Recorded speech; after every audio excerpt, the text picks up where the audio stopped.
Well, Danny, obviously second week back, how are things going? Really good. The boys' attitude and work ethic have been excellent. We've got some really good physical returns from them. It's been a great opportunity to get back-to-back sessions on the grass. I think we're now somewhere near 9 sessions in.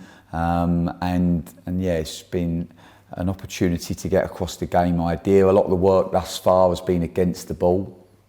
I've been doing a lot of work on our pressing system and trying to press to score goals. We like to win the ball high up the pitch so that we can then go straight to the goal and play high intensity, exciting football, which is what we all love to see.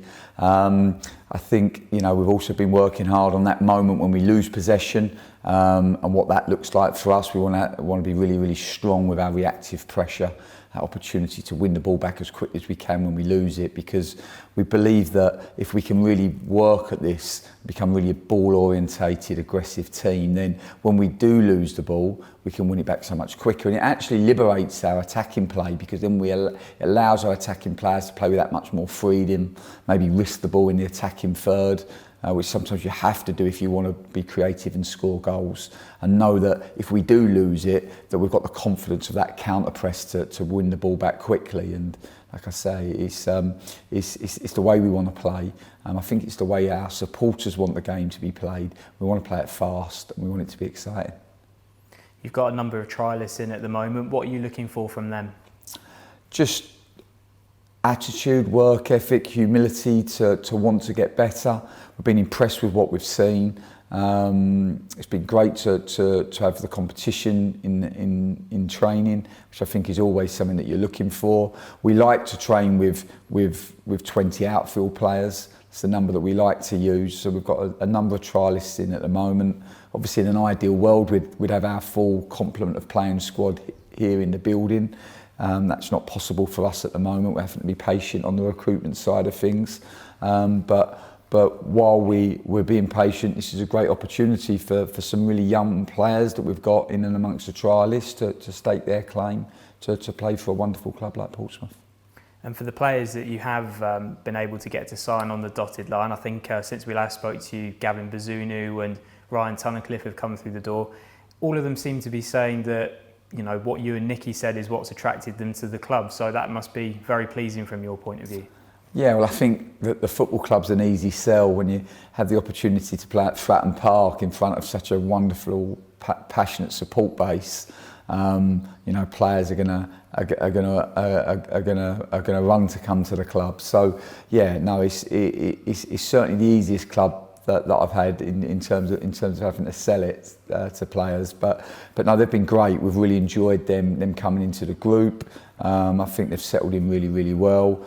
Definitely, the standard of training has gone up as a consequence of them coming in, and likes of Gavin, just a young boy, but just huge potential. Really calm, really collected. Clark Robertson's come in and, defensively, very, very solid, good aerially, mobile, and is able to defend the space in behind him, which is so important when we want to press high, but also, has a lovely left foot and is able to break lines and find our attacking players really quickly. Sean Williams, just a wealth of experience, hugely intelligent, just plays the game. He's kind of can be frenetic and 100 miles per hour around him, and he's just such an awareness of space, so calm in possession. And then Ryan Tunnicliffe, who brings us an athleticism, able to really drive and take the space, plays with his head up, really forward thinking with his passing. We want to add some more goals to his game, which we know that he's got the ability to do. But they've, the boys that we've signed thus far, we're really, really pleased with, and they really complement the players that we already have. What we now want to do is try to add to that, and we're working really hard in the recruitment area. But like I've said before, we're not willing to compromise. We know the type of player that the Portsmouth supporters want to see. We know the profile of player that we need for the game idea, and we also know the quality of player that we need if we're going to be at the top end of this division. So we'll only sign players that we think are able to take us to where we want to go. You've got your first pre-season friendlies coming up as well. As a manager, how do you treat those games? Are they just workouts, or do you want to build up a winning habit early on? I think you always want to win. It doesn't matter to me if it's a training game, if it's a pre-season game or a league game, or if I'm playing tiddlywinks with my 7-year-old boy. I want to win, and winning without a doubt is a skill. It's a habit. We train the players to be competitive. We train the players to have a winning mentality. So certainly, that's important. But as well, it's important to get physical returns from the players, and it's also important that we work on the game idea, and it will take time. The focus thus far has just been against the ball. So we'd like to think that you're going to be able to see in the next, the game tomorrow and the game Saturday against Havant and Waterlooville. We'd like to think that you're going to see a team with a really aggressive, intense front foot nature that presses high, that wins the ball high up the pitch. We're expecting lots of turnover in our attacking half. I think you'll see some real reactions when we do lose the ball to win it back quickly. We want to be ball orientated. We want to attack the ball and want to suffocate our opponents. That's how we want to press, and we know that sometimes we leave space behind us, and when we do leave space behind, it's for our goalkeeper to have a nice high starting position and our defenders to be ready to defend the space behind them. So we're pretty clear on what we want to do in that area. We've been working towards it, and the games come now at a nice time for us to see the progress that we've made.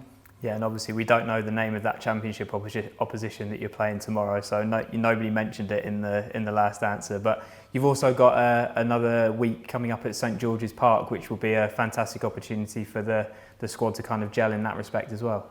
Absolutely. For us, that'll be our third week of pre-season. Just to change the environment is good for everybody. At the moment, we've only had one training pitch to work on, so to get to St George's Park and give us a bit more space will definitely be helpful in terms of our planning and what we want to do with the players. And they've got world-class facilities now at St George's Park. It will also give us some time to spend together. Human relationships build through time, and for the players to spend extended days together, it'd be a hard week. Be a lot of time on the grass, a lot of learning for the players, but also some social time for them as well to bond. We know that, been lucky enough to have a number of promotions. In all those promotions, there's been a spirit and togetherness, which has been a big part of the successes that we've had with those groups, and it will be the same here. We like that all-in mentality, and we like the players to be selfless and put the team first and to look after one another. Ultimately, we see ourselves as a family here, and we try to look after each other. And just to keep the good news coming and to finish on a positive note, the recent government update makes it seem likely that there'll be a full Fratton Park next season. I know, which is just brilliant. I think Portsmouth as a football club missed their supporters more than anybody across the country, and rightly so, because we have the best support in the land. Incredibly passionate. There's no way our home form would have been as disappointing as it was last year if the stands had been full at Fratton Park. So we're really looking forward to seeing them. Hopefully to meet them for the first time in a football setting on Saturday at Havant. But then to see them week in, week out will be great. We've been able to meet some supporters at different times on the streets of Portsmouth and speak football with them, which has been good. But there's nothing like seeing them all there collective and getting behind the boys, which I can't tell you how important they're going to be. I know they'll be looking forward to coming back and watching their team, and our aim is to try to create a group that they can be really connected with and really proud of. But as well as that, we're going to hopefully give them some fast, exciting football, but we definitely want their support, and I can't tell you how important, or can't tell them how important they're going to be to our success this year.